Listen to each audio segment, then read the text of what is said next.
Hey everybody, it's Steven from Asian Boss.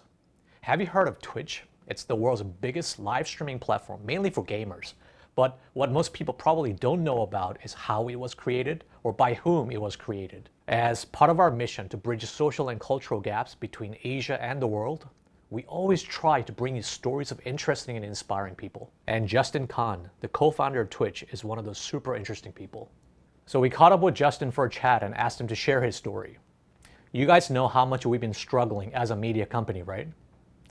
I've learned so much from talking with Justin, and I hope that you guys listen to our conversation till the very end and get something out of it for yourself as well. Enjoy. Hey Justin, how's it going? Hey, what's up, Steven? How are you? Good, good. Thank you so much for your time. It's great to have you on. Yeah, thanks for having me, Steven. We have a very global audience. Probably a lot of people, they don't know much about Silicon Valley or Justin Khan. So how'd you introduce yourself? Yeah, I've been a Silicon Valley entrepreneur and investor for the last 15 years. Worked on a lot of companies. Most of them were horrible, abject failures, but the one that worked out was a site that we called Justin TV, which is a live video site that we eventually pivoted through these twists and turns and turned into Twitch, and then sold to Amazon in 2014 for $970 million. And so that was kind of our big exit. And then after that, I was a partner at Y Combinator, investing in startups for a couple of years. And now I have my own fund called Goat Capital, which is a $50 million seed fund investing in early stage companies. That's crazy. And how old are you at the moment? I'm 37 years young.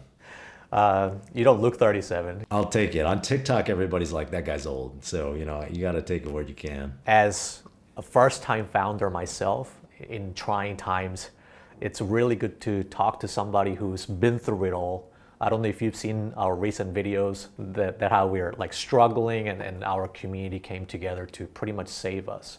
So yeah, I read that. That's an amazing story. I mean, I saw it on your channel. That's a really incredible story. We are really interested in just listening to people's stories. And you have one hell of a story that could inspire pretty much like the global youth. I'm just really curious about your upbringing, how you became the person that you have become. What's your family background? Yeah, so I grew up in Seattle. My mom is a Chinese immigrant from Malaysia, and my dad was born in Seattle. He was Chinese, but his mom was actually born in Washington State here in the United States. And so my mom was very much, she was someone who was like, if you're going to do something, you should put in 100% effort. And I think that was like a formative value when I was growing up. And then she was very much into working together as a team. And so I think that was really good for startups because, it's kind of like at the end of the day, you have ultimate responsibility in a startup and you have to figure it out how to like execute whatever it is you're trying to do. When I was young, I also really wanted to fit in. I wanted to feel like I was an insider, and I always felt like I was an outsider when I was a kid. And so I got good grades, I worked pretty hard, and eventually I went to Yale University, and I studied physics and philosophy, and then eventually I became an entrepreneur. So you never thought about just like working at a regular company? Well, the story is I went to the Career Center at Yale, and I was like, I'm going to graduate. What am I supposed to do after I graduate? So I went to the career services and they said, do you want to be a lawyer, a consultant, or a banker? Yeah, exactly. Those are like the three options. And I had no idea what any of those jobs were, but I thought, okay, I'll try to be a lawyer because like I can do 3 more years of school, and that's like, I know school. And so I applied, or at first I was going to apply, but first I took the LSAT, the test in America, to become a lawyer, and I did poorly, worse than I thought I would. Like, fuck this, I'm not gonna apply. I'm not gonna even bother applying. So after that, I applied to jobs, and I would show up at these jobs, these consulting and banking jobs. They'd be like, why do you wanna work here? And I was like, I don't know. Like they would ask, why do you wanna work at this company? And I never had an answer. I didn't know like what any of these companies did. I showed up at like McKinsey, and I'd be like, I don't know. I just need a job, basically, which is not a compelling answer. No one gave me a job except for one company. I got this one job trading energy derivatives. And I didn't even know what energy derivatives were at the time. And so, I got a job though somehow. And that was when I was starting my first company. So they wrote me a bonus check of $10,000 then we were starting the company. We ended up getting funded by Y Combinator for this very first company I started. And I sent back the bonus and I said, I'm not coming. I'm going to start I'm just going to work on this company. At my senior year, I was, with a friend of mine, and we ended up recruiting another friend of mine. His name was Emmett Shear, and he was one of the co-founders. He was a friend of mine was the only guy who knew about computer science, and we ended up building a calendar application, kind of like Google Calendar, but it came out right before Google Calendar. So when you worked on the calendar app, and then a month later, Google comes out with its own, what did you do at that point? How did you respond?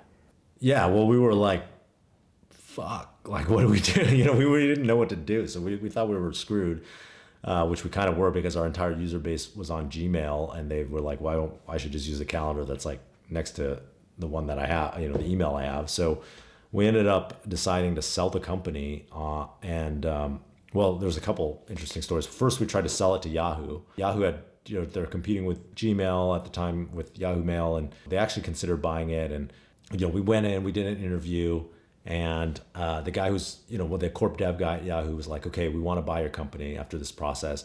And I was pretty excited. We were like 22 years old. We're like, they're just going to buy our company. I thought that was amazing. And it was just really me and my co-founder. We had like 2 employees. So he says, how much do you want for it? How much do you want for it? And I'm like thinking to myself, well, I want $1 million for me. I want $1 million for Emmett, right? My co-founder. So I want $2 million. And then he's like, without missing a beat, he's just, how about 1 million? And I'm like, done, easy. Like, I'm 22. I never negotiate for anything in my life. So he's like, okay, how about 1 million? I was like, great, I'll take it. And then he's like, okay, I'm going to do the paper, set up a term sheet, and I'm going to send it to you tomorrow. And I literally never heard back from him again. So he totally ghosted us.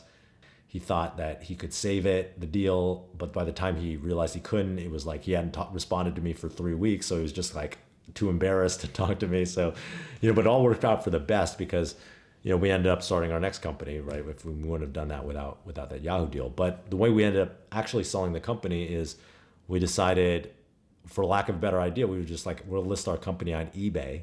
How the hell do you sell a company on eBay? How is that even possible? Well, we just made an auctions listing, and we were like, we're selling our internet startup on eBay. So, here it is. And we're, listing at $50,000, and we'll talk to you. We'll here's my number, so you can call me if you have like diligence questions about how it works.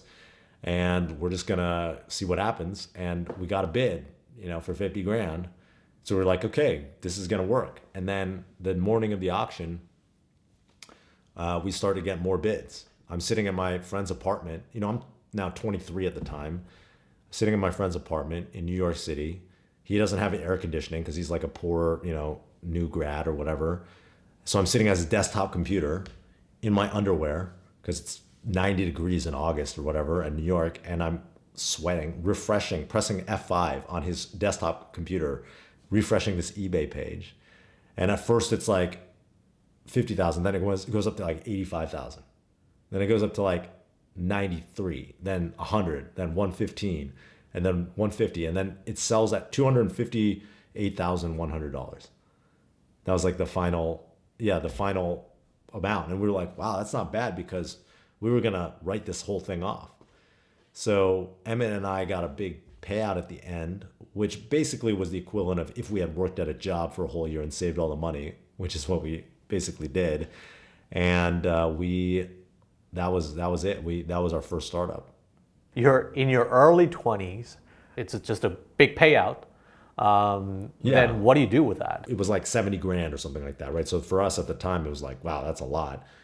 And then we just put it in the bank, and we went and worked on our next startup, Justin TV, which was, this crazy idea of, I'm going to put my life on the internet and see what happens. I'm going to stream my life to the internet.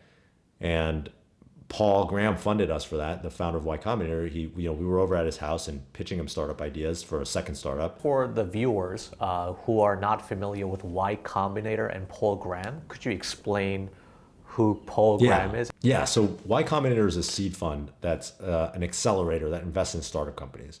So YC, for short, Y Combinator has invested in thousands of companies around the world now. And it was started in 2005.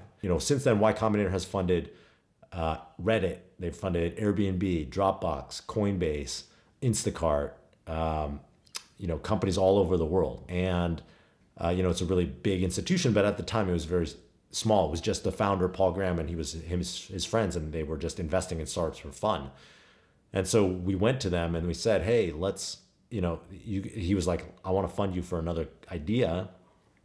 And so we decided to pitch him Justin TV, which was this reality show, that I would put on the internet. This before Instagram Live or YouTube Live or Periscope or anything like that. And so that's what we pitched. And his partner, Robert Morris, who's a professor of computer science at MIT, was like, that's a crazy idea. I want to fund it just to see you make a fool of yourself, Justin.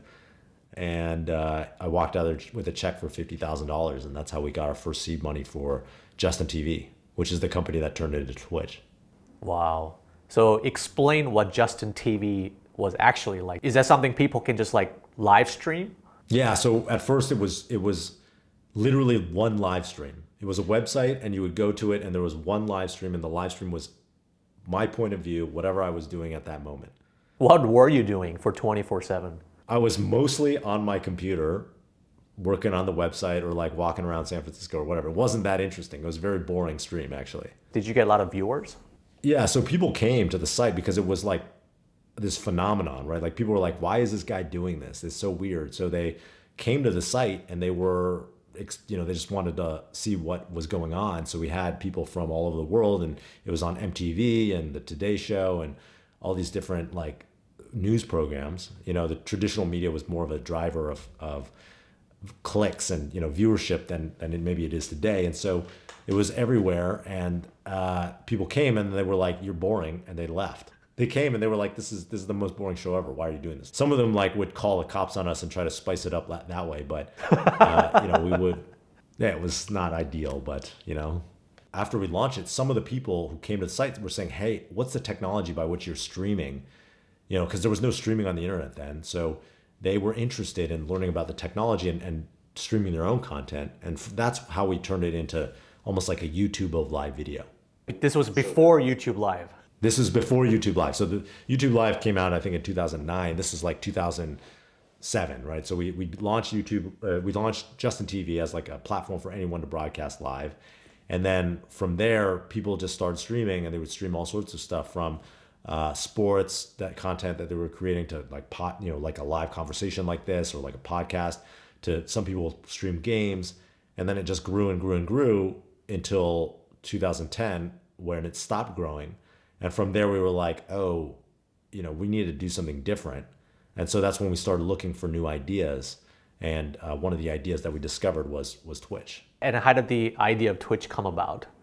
Did you guys have any dilemma at that time? Could you have gone into multiple different directions? Yeah, so we were deciding, basically there were 4 founders of Justin TV. Myself, my co-founder Emmett, my friend Michael Seibel, who's now the CEO of Y Combinator, and my friend Kyle Vogt, who's now the CTO and co-founder of Cruise, the self-driving car company. So at the time we were all just working on the streaming site together, and we made all the decisions together. We're like 26 at the time or something like that, 27.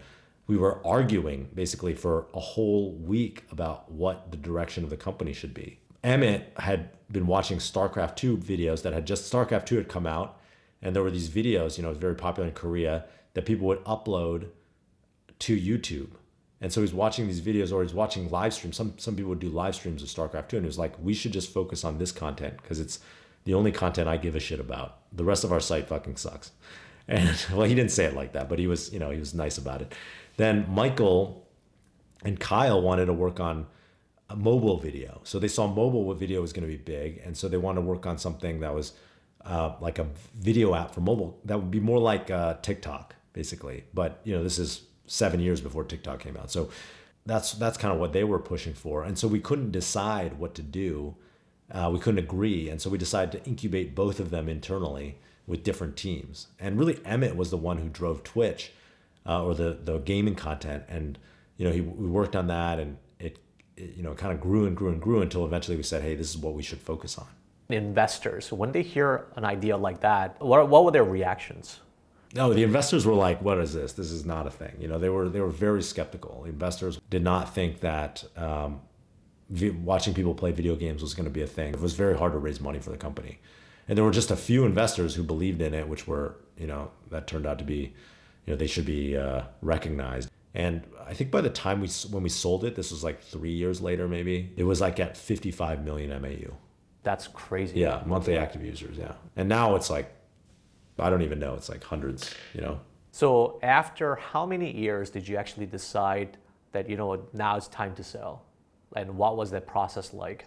Yeah, so it was in 2014, and we basically got approached by Google first. And they were like, "Oh, hey, how about we buy you?" And then they're saying, "Okay, we want to, we give you like 150 million plus $25 million in retention." And we were like, "Oh, that's really low, not interested." And then they came back and kept coming back. They were like, "Okay, how about 225 plus 50?" What's this whole retention thing? It would be 225 million to like the owners of the company, and then $50 million for your team, right? Like how, the team that continues on is ongoing, and so they kept bidding themselves up, and at a certain point, it got up to like 350 and $75 million. And I was like, well, we should consider that, Emmett. My co-founder Emmett's the CEO, and he's like, no, it's like too low. We should, and he tells them, you're more than half off. I remember him saying that. And I was like, that is crazy. That's crazy, bro. Like, he kept going. And then at a certain point, they got up to like 700 something. And he's like, I'd like to get to 1 billion, And so eventually it got to 850 plus 150 in retention. So like $1 billion in total compensation. And we signed the deal with Google. But what happened was we couldn't agree on a breakup fee. Like, what would happen if the Department of Justice didn't approve the transaction? We couldn't agree, and so we walked away from the deal. Then we almost sold it to Yahoo. They approached us and wanted to do a quick transaction. We almost sold it to them, and then eventually we ended up selling it to Amazon. Were you happy about it? Like the fact that it was Amazon that was acquiring it? Well, I actually think Amazon was a great acquirer for it, because Amazon is not in the business of social, right? Usually they're not in the business of consumer internet, non-e-commerce. So it was cool because Amazon left it alone, and they really gave the company resources. And I think the company's grown into the powerhouse it is today because of Amazon support. What would you say is your biggest strength and weaknesses? Oh, I love that. Yeah, my biggest strength is I don't have that many strengths. I mean, people look at me and they think, you must have a lot of willpower. You must be really smart. I mean, I think I'm an average smart guy, but the thing I'm really good at is I'm a great catalyzer of people. When I have an idea, I'm a great evangelist. I talk about that idea. People get excited about the idea, and they eventually come and work on the projects. I'm really good at recruiting people to work on whatever project I'm into at the time. And that's been really powerful for me. That's been something because I've recruited all my co-founders for every startup, and I've recruited the investors. I've sold the investors on investing, and that's kind of my superpower. I'm not the world's best programmer. I'm definitely not the world's best manager. You can ask anyone who has ever worked for me. But I'm a great catalyzer of people. In terms of weaknesses, I'm not the best person at operating something over time. I'm not really a details guy. I'm not like great at staying in the details. There's a lot of different stuff like that. Where would you say was like your lowest point? Yeah, there were a lot of low points. I almost quit every year. I would feel burned out. I didn't have good work-life balance. I didn't feel like I was making progress a lot of times because we would be, back in the same position that we were at. Our company wasn't growing fast enough, whatever it was. So I almost quit every year, and wanting to be there for my co-founders and stick out what I finished is probably the reason why I stuck with it. I mean, I can definitely relate to this point a lot because, I have certainly moments where it just gets a little too much. And I thought I had a pretty high, tolerance for pain. For example, recently when we had to let, 40% of our team go because of like financial troubles, man, that was tough. I know. So anyway, so you got your exit. You have a shitload of money in your pocket. What's the next step? What did you do? I did, I still had this chip on my shoulder. I wasn't satisfied. I was like, oh, I started the $1 billion company, but my friend started Dropbox or Airbnb. So that you can always be looking up at someone else and being like, what I have is not enough. Then I started a new company and raised a ton of money for it. And I'll compress this part very short, but like I raised like $75 million for this legal technology company. I hired a shit ton of people and it wasn't working out. And then I was very stressed out about that. And eventually we shut down the company and I laid off, 180 people. Whoa. When you say shitload of money, how much are we talking? 75 mil. For a brand new company? Yeah, in the first like 18 months, I raised like $75 million. Did you really needed all that money? I think having too much money is bad for you in a company context. So no, we didn't. It was probably adverse actually. That's really interesting because I know that most companies struggle because they don't have enough cash. But what could go wrong when they're overfunded? Well, when you're overfunded, you can sweep problems under the rug with money. But those problems don't go away, they just resurface. So for example, maybe your customers don't like your product that much. Well, maybe instead of fixing your product, you just hire a bigger sales team and get more customers. But the problem is then you've created a leaky bucket where you have all this churn, right? You can imagine the same thing in a YouTube or a media business, right? Where you're like, your content sucks, but you're like, well, we're just going to spend more money to market it. That's not a good business. That's not, not making a good product, at that point. Another adverse consequence was like we hired really quickly. And then there was like lack of cohesion on our team because it was all new people. That's not their fault. That's my fault, right? I mean, you can imagine, I don't know how big your guys' company is, but it's probably like dozens of people maybe. Right now we're 9 people.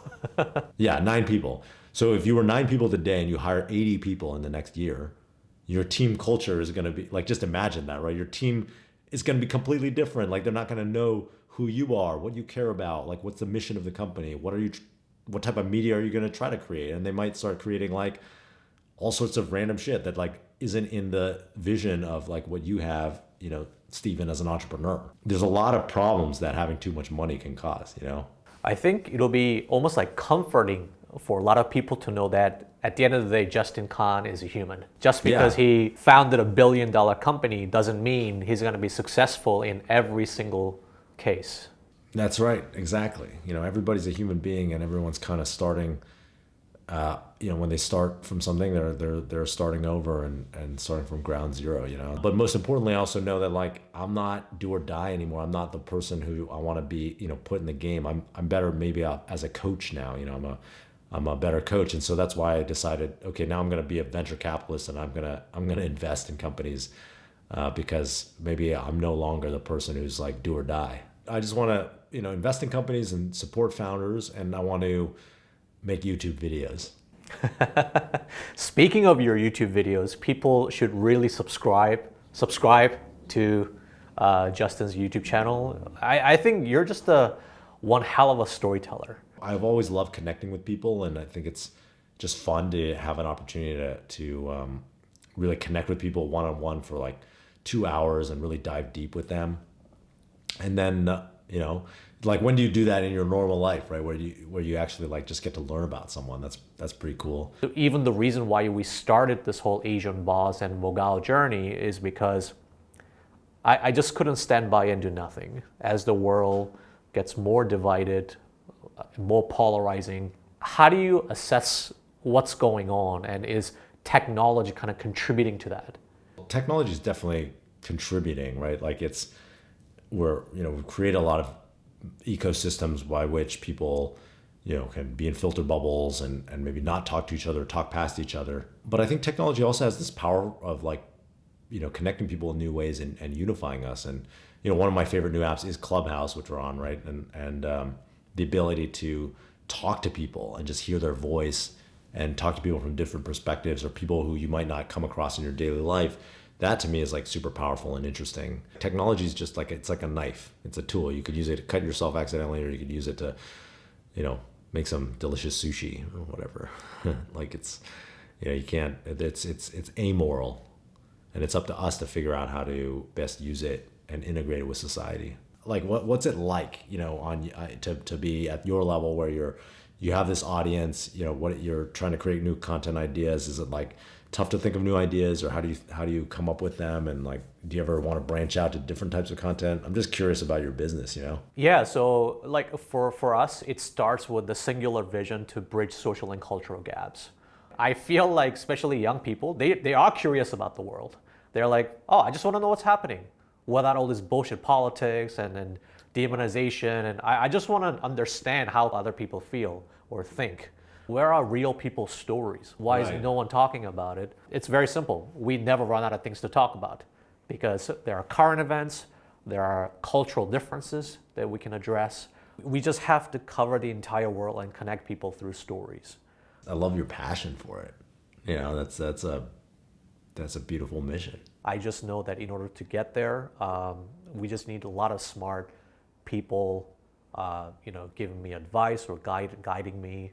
And so that's why it's really good to talk to you as well, because you've been through all this. What kind of advice can you offer to young people, especially not in a privileged environment like in Silicon Valley, in the States, but they could be from India, from Indonesia?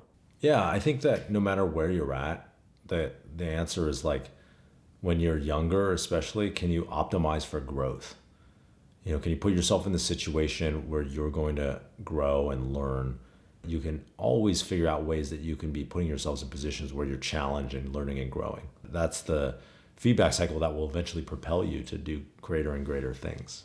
So that would be my one piece of advice for them. For the people who are aspiring entrepreneurs out there, I think what I always tell people is you just need to get started. The first step is the hardest, and sometimes you just need to like figure out what's the smallest possible step you can take to move towards your goal, and then get started there.